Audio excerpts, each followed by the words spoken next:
बाबा, इस बार हम क्रिसमस पर नए कपड़े बनाएंगे ना?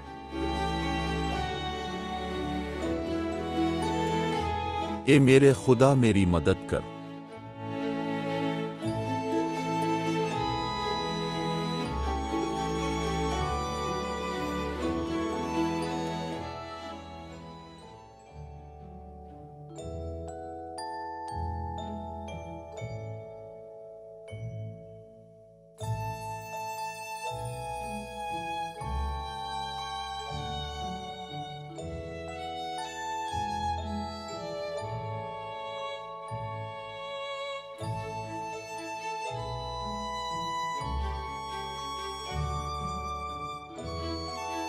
आपको यहाँ देखकर बहुत अच्छा लगा।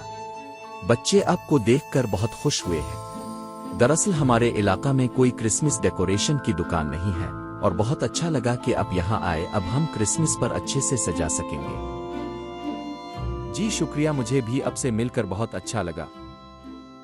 इस बार हमने कुछ ज्यादा सजावट करने का सोचा है। आपके स्टॉल पर सब कुछ बहुत अच्छा है। आप ये सब सामान मुझे दे दें। जी जरूर, क्यों नहीं।